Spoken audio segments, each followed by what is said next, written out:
Paul-Marie Gondjout, président de l'Union nationale initiale unie, parti d'opposition au Gabon, est notre invité dans le cadre de cette interview. Ancien militant au sein de l'Union nationale, il a décidé il y a quelques mois de voler de ses propres ailes en créant sa formation politique. Paul-Marie Gondjout a également pris part aux travaux de la concertation nationale entre majorité présidentielle et opposition sur les modalités du scrutin en vue de garantir transparence et apaisement.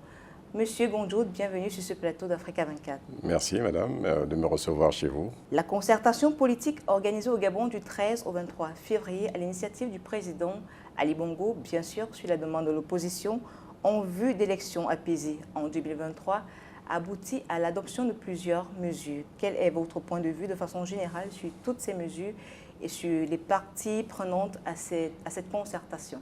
Écoutez, merci de me donner l'occasion de pouvoir parler de cette concertation.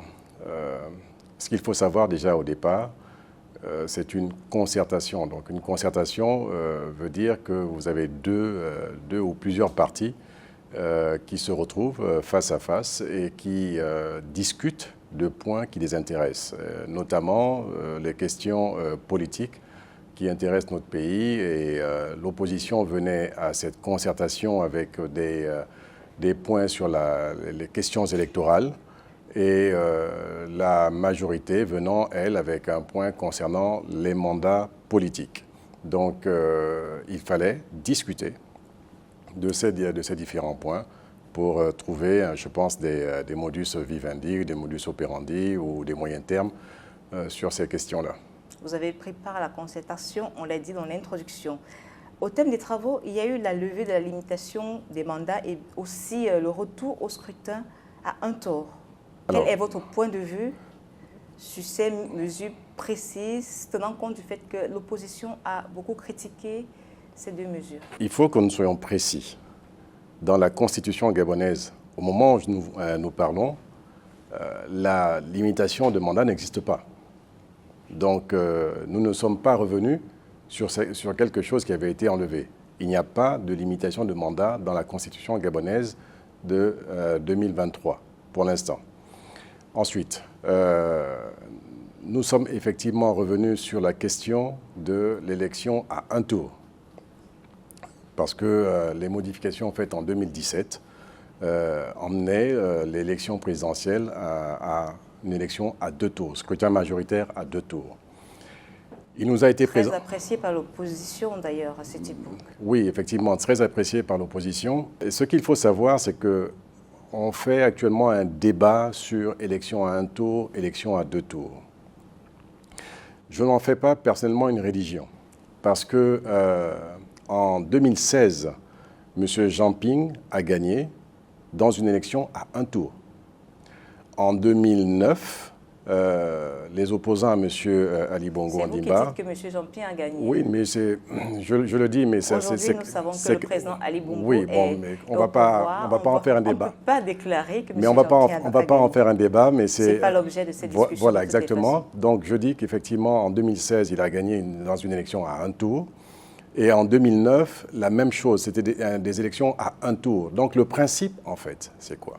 C'est emmener l'opposition à se rassembler, à aller vers un candidat qui serait le plus crédible et le plus capable de pouvoir gagner cette élection. Vous parlez de rassemblement, pourtant vous avez fait scission au sein de l'Union nationale pour créer votre parti. Je ne vois pas le rapport. Ce n'est pas contradictoire avec l'idée de rassembler autour d'une candidature unique? On parle d'une candidature de plusieurs ensembles. Donc ça, c'est dans le cadre d'une élection. Mais ces micro-scissions, justement, peuvent déteindre sur la dynamique de rassemblement de l'opposition, vous ne pensez pas? On se rassemble sur une idée, on se rassemble sur une personne dont on sait qu'elle est capable de pouvoir gagner l'élection. C'est ce qui a été fait en 2016. Donc, sur ce point particulier, je pense qu'il est important que nous puissions nous rassembler soit sur un programme politique, soit sur une personne dont on sait qu'elle pourra effectivement gagner cette élection. Mais il ne faut pas, je dirais, en faire une religion, un débat inutile, parce que c'est la capacité de mobilisation et de participation des électeurs à l'élection qui fera la différence. Donc quand on nous emmène on nous dit oui, vous avez trahi, vous avez changé les choses en passant à une élection à un tour. Pour moi, je dis que c'est un faux débat. Il faut emmener les militants, il faut emmener les populations à aller au vote. Parce qu'au Gabon, nous avons à peu près 800 et quelques mille personnes inscrites sur les listes électorales. 350 000 personnes ont voté en 2016. Donc vous voyez qu'il y a un gap de 450 000 personnes qui n'ont pas voté. Donc s'il faut se mobiliser, s'il faut augmenter la participation à l'élection, tout de suite la différence sera faite. Donc il ne faut pas emmener un débat qui, pour moi, en fait, ne fait que nous diviser plutôt que nous rassembler. Vous avez pris part aux travaux de la concertation nationale. À quel point les propositions amenées par l'opposition ont-elles été prises en compte dans les conclusions finales? Nous avons participé effectivement à cette concertation qui s'est passée dans de bonnes conditions. Dans de bonnes conditions parce que nous avons pu, chacun de nous, faire des propositions de modification soit du code électoral, soit de la loi, soit de la Constitution. Et en ce qui concerne l'opposition, il y a un certain nombre de points que nous avons vus avancer, notamment la désignation des membres des bureaux des conseils locaux, que ce soit municipaux ou départementaux, à la proportionnelle. Parce que jusqu'à présent, nous avions un scrutin majoritaire qui donnait la part belle au parti le plus important, qui a le plus d'argent, et les petits partis ou ceux qui sont moins argentés ne pouvaient pas avoir de place dans les conseils, dans les bureaux des conseils. Donc aujourd'hui, je pense que si nous voulons faire avancer notre démocratie, il faut déjà la faire avancer par la base, n'est-ce pas? Et la base, ce sont les élections locales. C'est-à-dire l'élection de proximité, la gestion de proximité des populations. Donc je pense que nous avons fait œuvre utile en faisant avancer cette question. Nous avons aussi, sur la question de la biométrie, fait en sorte que nous puissions continuer les discussions parce qu'avec la biométrie, nous allons aller à plus de transparence dans le déroulé des élections. Donc il y a nombre de choses comme ça. Je ne pourrais pas toutes les citer là maintenant, mais pour nous, cette discussion a été utile, n'est-ce pas?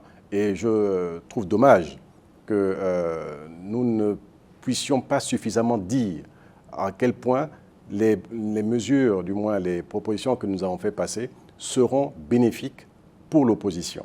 Je pense que le temps nous donnera raison et on verra. Mais on ne partait pas à une concertation pour enlever le président de la République. C'est une concertation, encore une fois. Désigner des sénateurs de l'opposition désignés par le chef de l'État, par le parti au pouvoir, en quoi est-ce une avancée pour la démocratie, M. Gondjout? Mais vous savez, ce n'est pas au Gabon qu'on nomme seulement des sénateurs. Dans d'autres démocraties avancées, oui, non, mais je veux dire, dans d'autres pays plus avancés que nous, il y a des nominations de sénateurs. Mais je veux revenir sur ce point particulier puisque vous posez la question. Nous avons, au cours de cette concertation, justement demandé que soit enlevée cette disposition de nomination de sénateurs. Pourquoi? Parce qu'elle portait le grand risque de ce que une majorité pouvait basculer juste par le fait de la nomination de sénateurs.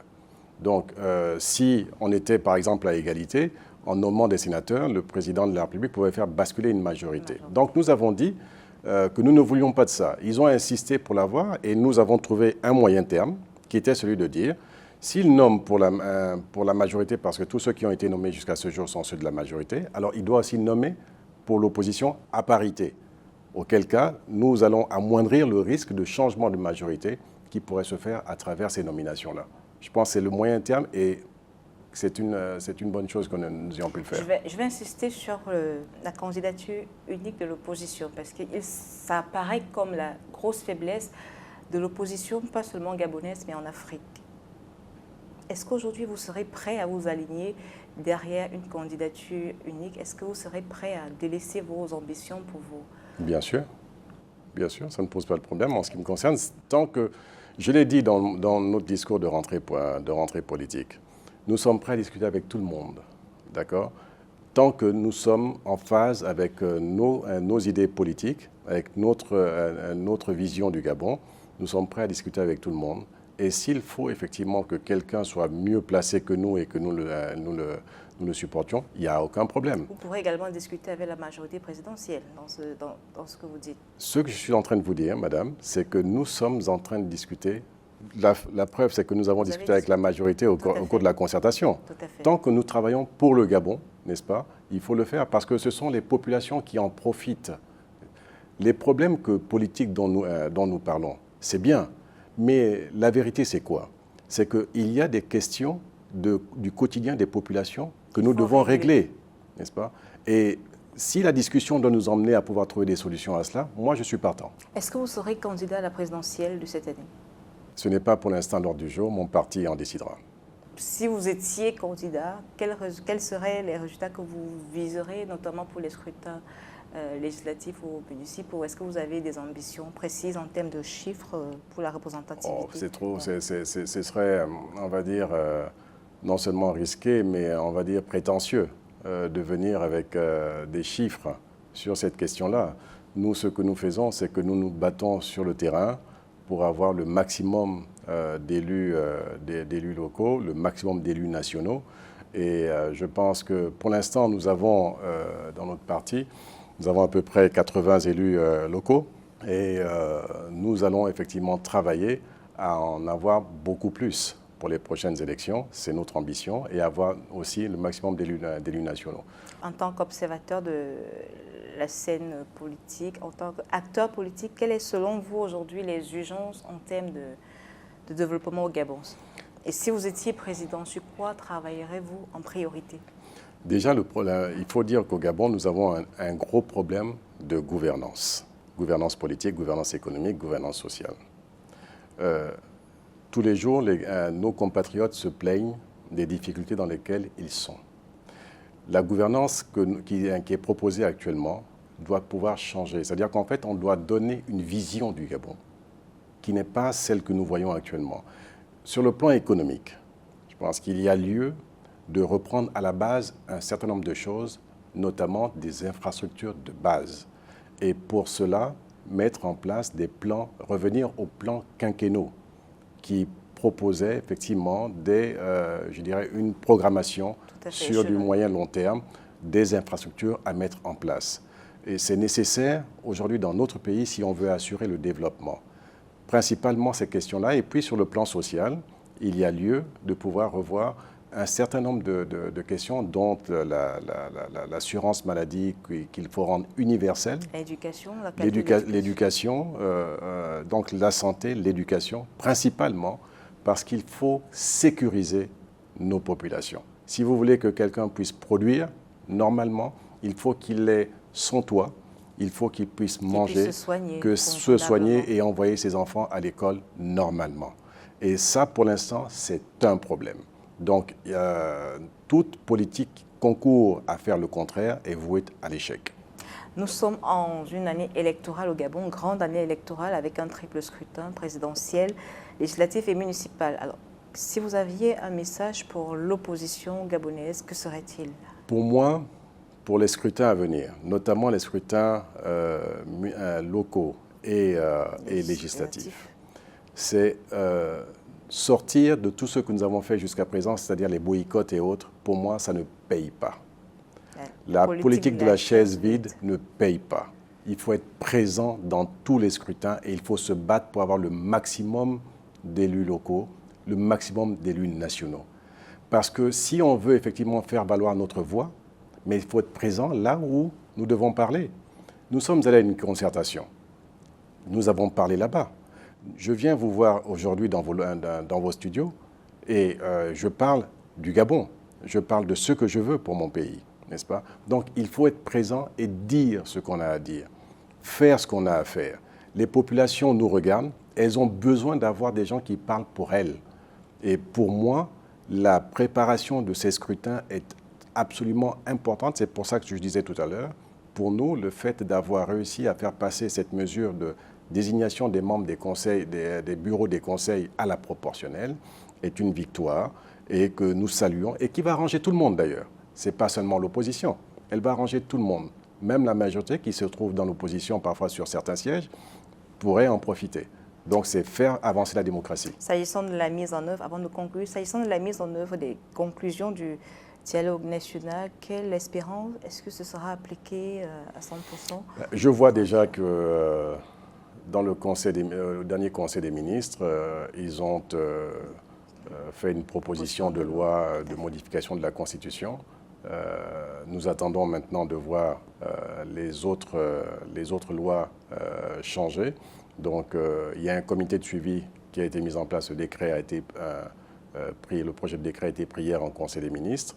Donc, nous allons effectivement faire en sorte que toutes ces mesures soient applicables le plus rapidement possible. Mais je voudrais préciser, si vous me le permettez, allez-y. Nous avions proposé une dose de proportionnel pour les élections législatives. C'est en discussion. Mais je pense que si le pouvoir voulait faire avancer les choses dans notre pays, si nous voulons réellement ouvrir le jeu démocratique et non pas celui qui est fermé et cadenassé par le Parti démocratique gabonais, nous ferions œuvre utile d'ouvrir le jeu politique. Parce que les Gabonais, à travers les partis politiques, ont besoin de s'exprimer pour dire ce qu'ils pensent de la vie politique nationale à travers les instances habilitées, c'est-à-dire les collectivités locales et le Parlement. Donc il faut ouvrir absolument le jeu politique. Monsieur Paul-Marie Gondjout, c'est sur cette note, sur cet appel qu'on va clôturer cette interview. Vous êtes président de l'Union nationale initiale. Merci d'avoir répondu à nos questions. C'est moi qui vous remercie, madame. Mesdames, Messieurs, merci de nous avoir suivis. C'était l'interview. Restez sur Africa 24 pour encore plus d'informations.